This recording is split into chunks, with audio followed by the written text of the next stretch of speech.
What is going on, YouTube family? Welcome back to another episode of NAS100 analysis today. And we're going to pick up from where we left off from last week's video that I did last week Sunday. Okay, so we're just going to pick up from that because a couple of things have taken place. So market has gone where I thought market was going to go, which is fantastic. Market has made its way up to this level right here, which is what I've been mentioning the last videos when the market was here and when it was here and when it was here. I always talked about this particular location over here, and the location in question is 15,267.9, right? So market has made its way up to that level right now. And as it stands, we have a bearish, I was going to say boorish. We have a bearish candle right now. So a bearish candle that appeared on the Friday, okay? And that's what we have right now. So now I kind of need to try to work out if market is going to break down, or if this is an order block for continuation of market to continue to push up to try to make its way up to this level of 16,767.0. So these are the things that I'm thinking about at the moment, right? Now, there's a couple things that I've noticed, right, in regards to what market has been doing. Because bearing in mind, a lot of the guys in the mainstream media are talking about the NAS is gone back into a bullish run. But however, looking at how price is making its way up, it kind of looks a little bit dodgy to me in terms of what we're actually seeing. And I'm going to do my utmost to try to explain that to you in terms of what is the overall feeling that I have in regards to the NAS. So first things first, right? We're just going to focus in this area over here. So just this area right here where it's been taking place. Okay, so first thing, we can see that this area over here was the liquidity zone that has just been taken with the current move to the upside. So this liquidity zone was just taken out via this move to the upside right now. Okay, right? And we can see that this liquidity zone over here was taken out by this one over here, right? So we have liquidity zone over here, right, and a liquidity zone over here, right? They both have been taken out, right? And market is just pushing up. So I was expecting market to at least rest here somewhere, right, and then break down. That was the kind of vibe that I was getting, and I thought market was going to do that, but it hasn't, because I thought once it took that liquidity level with these moves over here, okay, so if I just I'm just going to clear this off, right? So once market basically took out this liquidity zone with this move to the upside over here, I thought, oh, okay, it's going to start pulling down. But obviously that didn't happen. Market pushed its way all the way up to this zone right here, right? And now that it's done that, okay, we now need to see where it's going to go. So in my opinion, right, actually no, I'm going too fast. Let me slow it down, right? There is another liquidity zone. This is the big one over here, right? There's another one right here. And market has just taken that one out. So market has just taken that one out, okay? So at this point, I am expecting a pullback. I don't know if I'm going to be right. I don't know if I'm going to be wrong, but I am expecting a pullback. And I'm just going to zoom in, just so that you guys know exactly what it is that I'm saying, right? So if we look where this trend line is at the moment, it's sitting right on top of these candles, right? So right on top of this one is where it is. So I'm going to move the mouse out of the way so you guys can see, right? And that zone has been taken out. And if you scroll all the way to the right, you will see that this bearish candle has indeed grab liquidity at that level, because the candle is underneath this trend line over here, and this one's pushed above it. So that one has been taken out. We now have a bearish candle over here. It's not all encompassing, but it is a bearish candle, and we kind of need to figure out what that one is going to do, and we'll find out what that's going to do tomorrow. Okay, so tomorrow is when we're going to find out exactly what that's going to do and how it is going to do it. So in my opinion, right, if I can just zoom out, in my opinion, I personally feel, right? Actually, let me go back into the day. I personally feel, right, that the NAS as a whole will be going into a long-term range, right? So what do I mean by that? I mean, I don't think this liquidity zone over here will be fully broken. I think market may make its way up to that zone, right? So within the next couple weeks, give or take, it could continue to push up to this zone and come all the way back down to this zone. So either it will come to this zone to take out this liquidity, right? Or take out this liquidity. But that is what I think. I think we're going to be having something like this.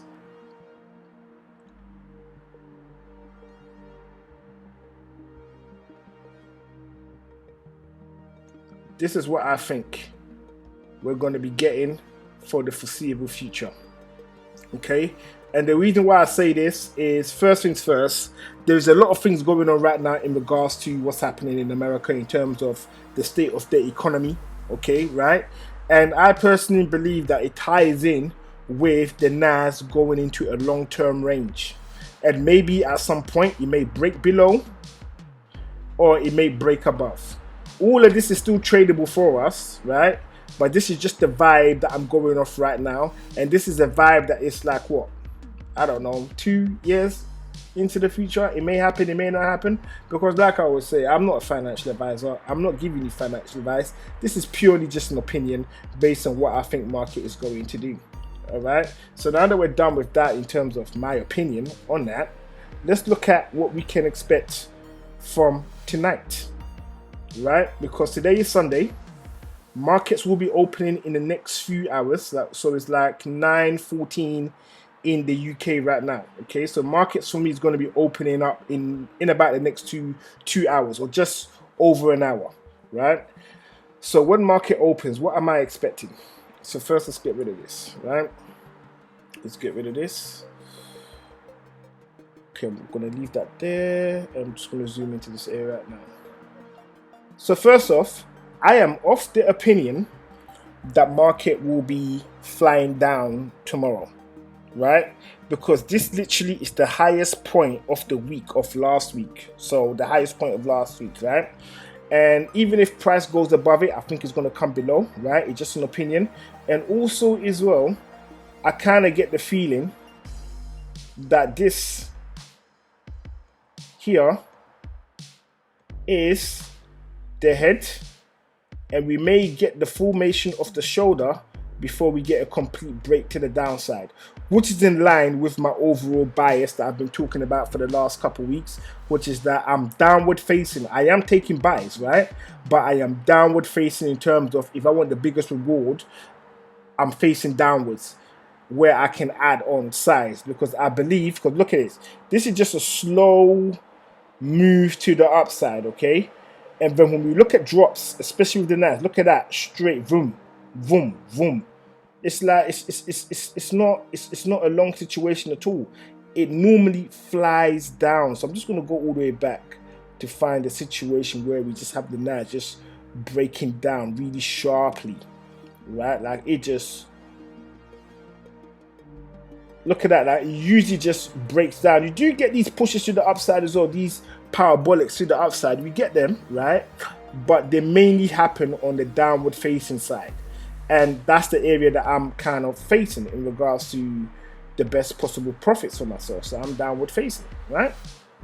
So this is the vibe that I got. I believe we're in the middle of a possible head and shoulders. I could be wrong, I may be right, only time will tell, right? So let's look to see how I would play this, right? So how I would personally play this move, right? How I would play this move right here is really simple, okay? So first is, we have a break of structure over here, right? We have a break of structure over here, right? We have a break of structure over here, right? So I could think about taking sales from this level, all right? But however, that would be premature, because although I said that this is a possible head and shoulders, there is also another structure that this could be also. Because remember, it may still want to go up here. Price may still want to go up there. Okay, so I have to think about that. So this is the possible situation that I'm seeing right now. Okay, so we may have this particular trend. It's not there yet, but it's a possibility. It's a possibility, right? And so long as it is possible, I like to think about it. So this is the possibility. So this could be what market does next week, right? So where it bounces in between like this,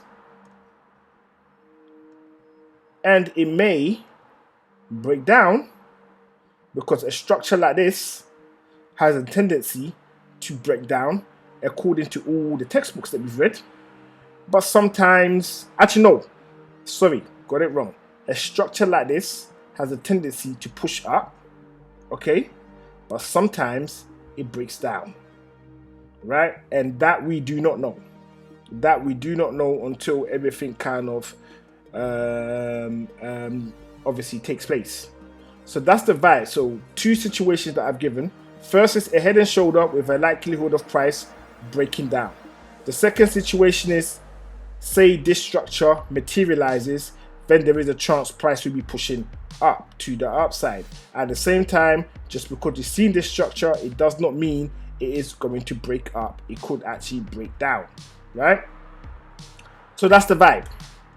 So that's the vibe, right? So that is the vibe that I'm seeing right now, okay? Then we then need to go into Forex Factory for an update. So I've already set this up from tomorrow. So we have the date 19th to the 19th, sorry, to the 23rd. And we have no news on a Monday, and we have no news on a Tuesday. So relatively, everything that's taking place here should be relatively straightforward. We may get a little bit of volatility, but it should be straightforward. It should be nice and clean for us to be able to navigate that without any major hiccups, right? But however, we do have news coming in on Wednesday, and then on Thursday, and then on Friday. So we've got the Fed chair is going to testify about whatever he's going to testify on the Thursday. That's coming in at 3. Then from 9 o'clock, so that is my time in the UK, right? But this is going to be set to the American time. We have the FOMC. That's going to be going on. Then we have some data coming out, unemployment claims. Then we've got the Fed chair. He's also going to be doing he's also going to testify. Then we have existing home sales. Now this one over here and this one over here are orange level events. So it could move the market crazy, but it may not move the market crazy. The red ones are expected to move the markets crazy, right? And then we have the flash manufacturing PMI, which is coming in on Friday at 2:45. And then we have, 2:45, right? And they're both the same time, but obviously we're living in the modern age now, so the days of saying the time in that way is kind of being fizzled out. It's more the modern way of doing it. I don't want to confuse people. 2:45, like, what's that? Right, so and then we have the flash service PMI. Okay, now let me give you my vibe on this, because I've said this before. The only thing I care about in regards to all of this is the times over here. That's all I care about when it's taking place, so I know if I need to be in or if I need to be out. Most likely I'm going to be out. Wait for the event to happen, then I'm going to be in. So so let's have a look at this one. What's good for currency? I'm just trying to figure out how long that's going to go on for. Okay, so there's a very good chance that on Thursday I'm going to sit out the market. I'm not going to be involved, right? I'm not going to be involved. So I'm just going to sit it out on the Thursday, and I'll probably jump in on the Friday.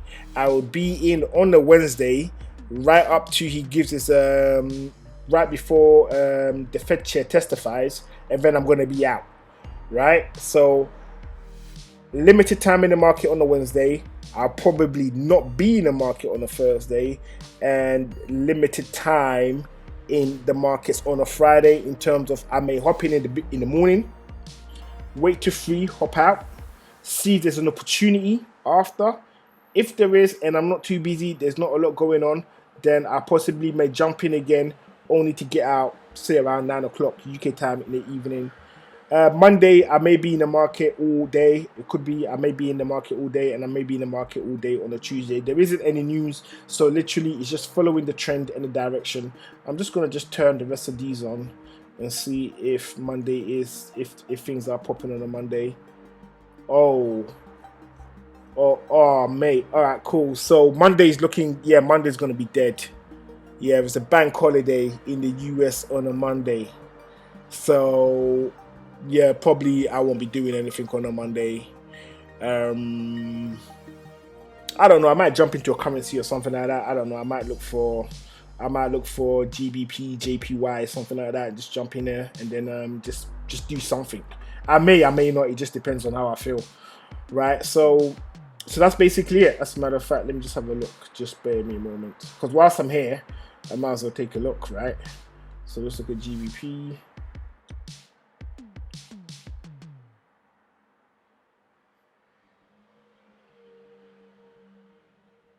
Okay, yeah, so we're good. So I could do some GBP, JPY. Let me just have a look to see if there's anything popping on in regards to good old Japan. Right. Yeah. Yep. I know what I'll be doing tomorrow. So tomorrow I'll most likely be doing GBP, JPY tomorrow. Because the US is on a bank holiday, so I'm not really expecting anything. And then obviously we just hop back in on the Tuesday. So let's turn these off. Okay, so let's get back in here again. Okay, so tomorrow no news, so we see what happens. If it starts ranging, right, because it's a bank holiday, there is no news, but it could still move tomorrow. So I don't expect it to be closed. It could still move tomorrow, and if it moves this way, right, so let me just draw a little box around it. If it moves this way, sideways like that, okay, then as soon as we get a close underneath this candle over here, I'll be jumping in with a sell. If I see that tomorrow, right? But it's a bank holiday in the US, so I'm expecting it to go that way. I'm not really expecting much at all, if it does anything, to be fair. Alright, so this is covered, so we've done that, the moves for potential next week. Okay, so now that all of this is all done, right, first off, if you found the content useful, make sure you hit the subscribe button, turn on the notification, and drop us a like. If you're looking for a broker, there's a link in the description with a promo code. Use it, they'll look after you. And that's that. So with all of that covered, my awesome people from all around the world, I want to thank you for coming over to watch another episode of NAS100 Analysis today. And I look forward to seeing you in the next video, which will be very, very soon. So for now, this is Pips and Points signing out.